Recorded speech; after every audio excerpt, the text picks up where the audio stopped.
नमस्कार दोस्तों, शुरुआत करते हैं इंटरमीडिएट की भौतिक विज्ञान से। इसके अध्ययन को सरल बनाने के लिए इसको दो भागों में बांटकर अध्ययन किया गया है।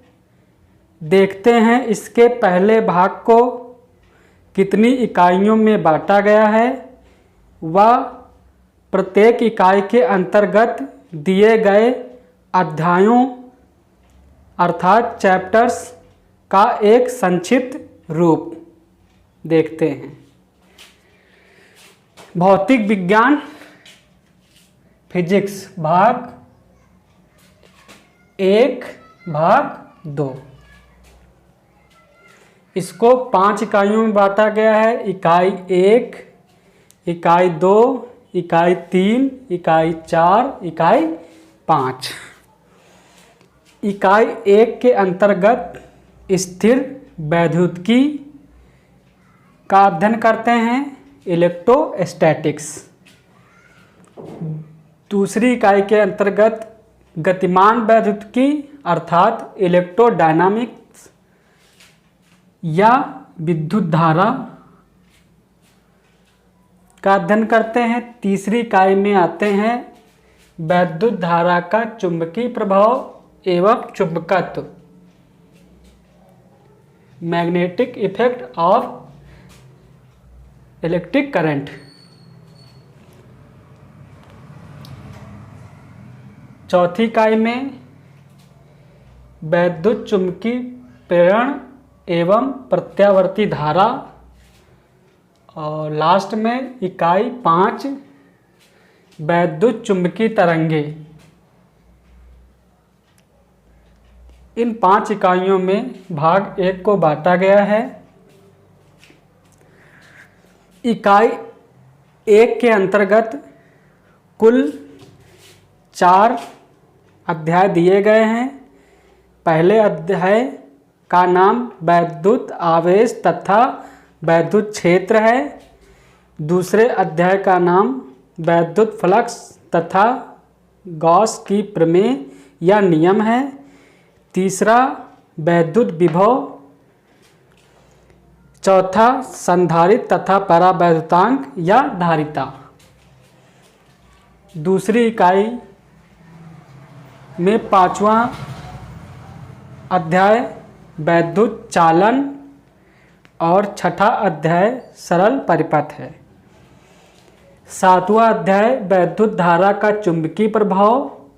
8वां गतिमान आवेश तथा चुंबकीय क्षेत्र तथा चुंबकीय द्विध्रुव चुंबकत्व 10वां लेसन। 11वां लेसन वैद्युत चुंबकीय प्रेरण। 12वां प्रत्यावर्ती धारा और लास्ट 13 नंबर वैद्युत चुंबकीय तरंगे, इलेक्ट्रोमैग्नेटिक वेव। अब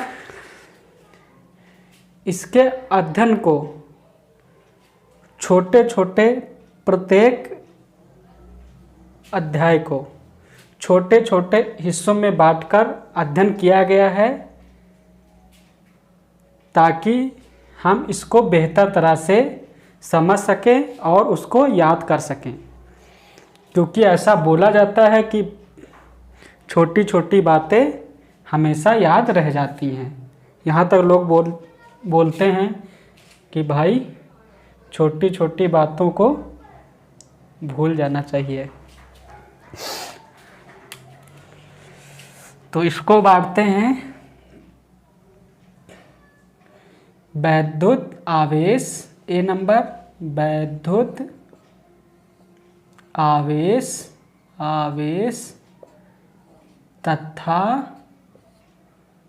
तथा कूलाम का नियम। ठीक, वैद्युत आवेश तथा कूलाम का नियम। दूसरे इसी का पार्ट तोड़ लेते हैं। वैद्युत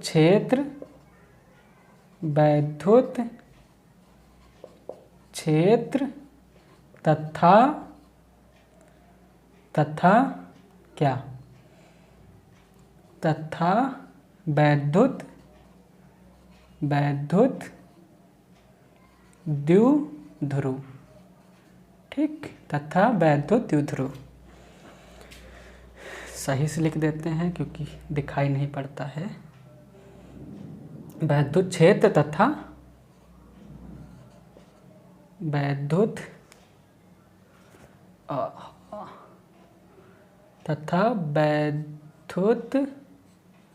द्विध्रुव। ठीक, वैद्युत द्विध्रुव। वैद्युत फ्लक्स तथा गॉस का नियम या प्रमेय वैसे ही पढ़ लेते हैं जैसे दिया होता बुक में। वैद्युत विभव के पहले मैंने कुछ जगह छोड़ी हुई है क्योंकि आवेश पर कार्य का रूप क्या दिखाता है, वैद्युत विभव को, और आवेश पे बल का रूप क्या दिखाता है, वैद्युत क्षेत्र की तीव्रता। तो यहाँ पर हम वैद्युत क्षेत्र की तीव्रता को भी या वैद्युत क्षेत्र को भी देखते हैं, लेकिन ऊपर ऑलरेडी पढ़ चुके होते हैं तो यहाँ पे उसको हाइड रखते हैं, तभी मैंने यहाँ पे उसके लिए जगह छोड़ रखी है।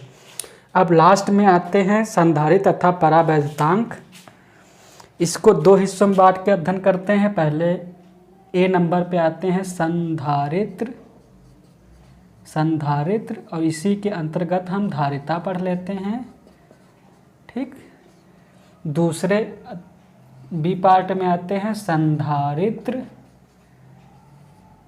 का संयोजन। ठीक, संधारित्र का संयोजन। आते हैं इकाई दूसरे पे, पाठ या लेसन नंबर 5 वैद्युत चालन। इसके अंतर्गत इसको हम दो हिस्सों में बांट लेते हैं। पहले भाग में हम अध्ययन करते हैं ओम का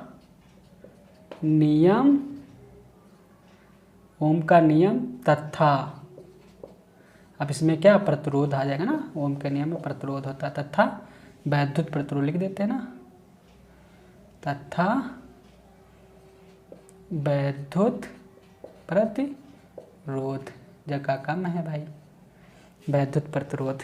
ठीक, ओम का नियम तथा वैद्युत प्रतिरोध। आते हैं प्रतिरोधों का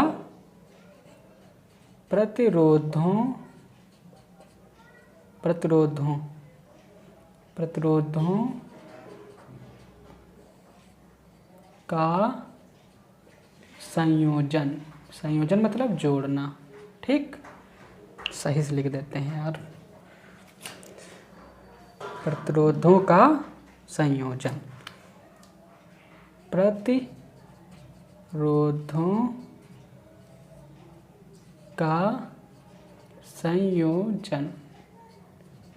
इसके पीछे करने से कि हमको आसानी से चीज़ें तैयार हो जाती हैं। अब आते हैं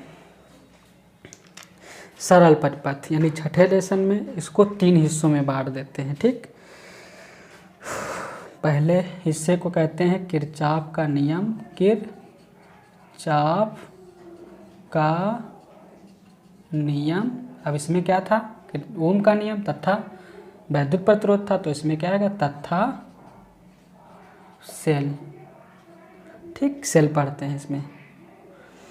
दूसरे लेसन को देखते हैं सेलों का संयोजन, सेलों का संयोजन। और तीसरे पार्ट में आते हैं विभिन्न यंत्र। ठीक, विभिन्न यंत्र जैसे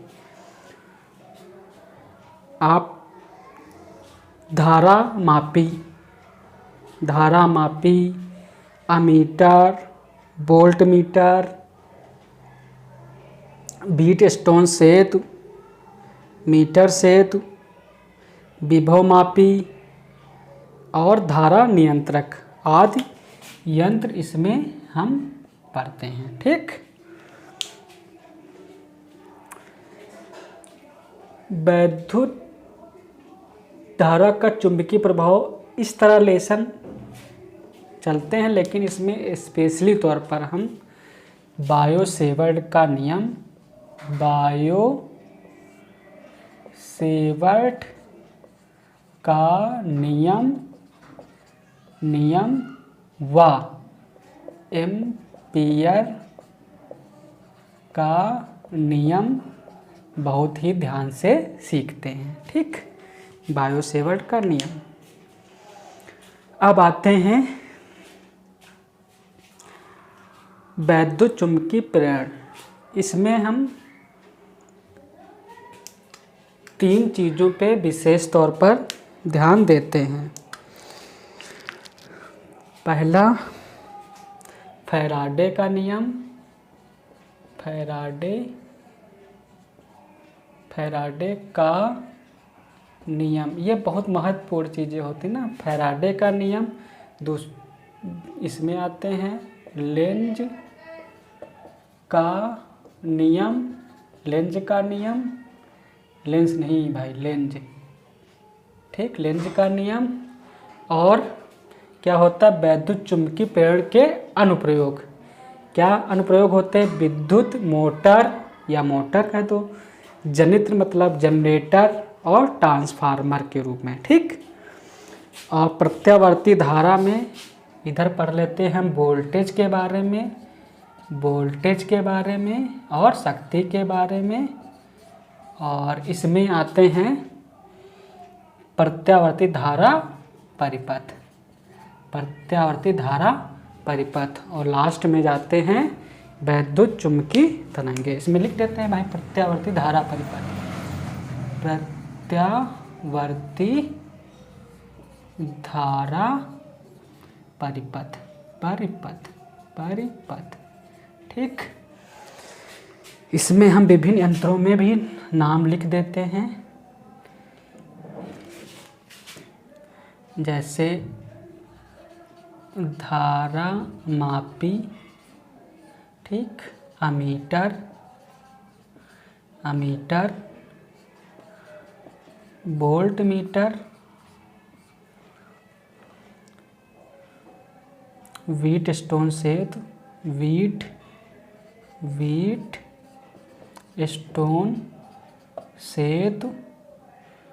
और वीट स्टोन सेतु, मीटर सेतु, विभव मापी, यहाँ पे लिख देते हैं विभव मापी, और धारा नियंत्रक, इसमें लिख देते हैं मोटर। अनुप्रयोग में लिख देते हैं मोटर, सही से लिखते हैं मोटर, विद्युत मोटर, और जनित्र मतलब जनरेटर, और ट्रांसफार्मर।